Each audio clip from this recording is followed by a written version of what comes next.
Hey guys, I'm Joe Kurtenbach, and for this week's iCarry, we're looking at a Nomad9 Rival Arms pistol build, the Trijicon SRO, and a JM Custom Kydex AIWB holster.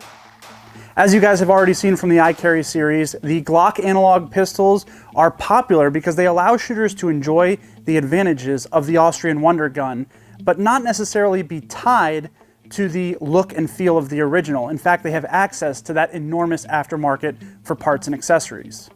So today we're looking at a build that pairs a Nomad9 frame with a Rival Arms slide and upper assembly. The Nomad9 is based on the Gen 4 Glocks, and you'll need to know that for the internal components. And it does a good job of enhancing the ergonomics of the original. It does so through effective texturing. They have kind of reshaped and re-angled the grip. And as well, it has some forward finger ledges, which are great for improving your hold and control during recoil. Now, I should note that the Nomad9 is a serialized component, so you will need an FFL for transfer, and they are sold through Rainier Arms.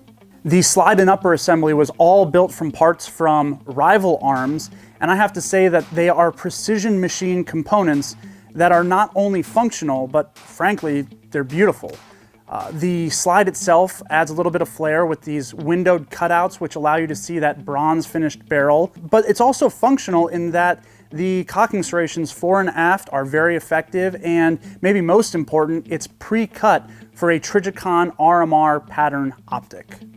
Speaking of the RMR, Trijicon's miniature red dot sight has really become the standard for pistol-mounted optics thanks to its low-profile design and, of course, its duty-ready, rugged construction. It's a proven optic. But today we're actually looking at a newer optic from Trijicon, introduced last year in 2019. It's the Specialized Reflex Optic, the SRO, and it's a great complement for Trijicon to the RMR. Now, some of the changes they made in the SRO is, for one, they made the window wider, and that's nice because it allows you to find and keep the dot more effectively, both on the draw and during recoil. So that larger window definitely helps people that have trouble finding the dot on a smaller windowed optic like the RMR.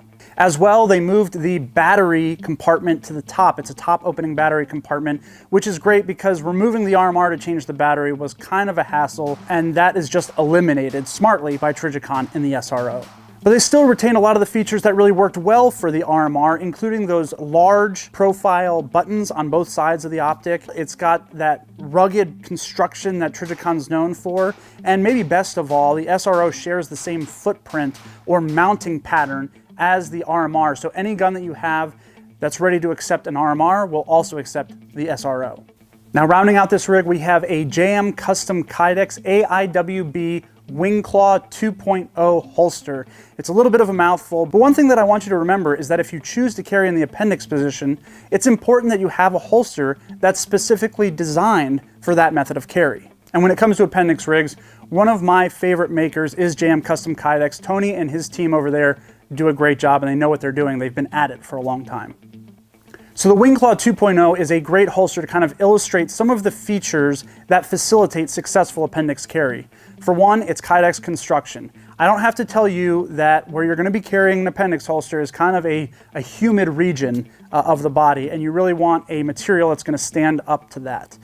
We also have the Wing Claw, or the contour claw, or the strut as other makers call it, and this helps angle the holster along the contours of the body, minimizing the exposure of the gun's grip frame.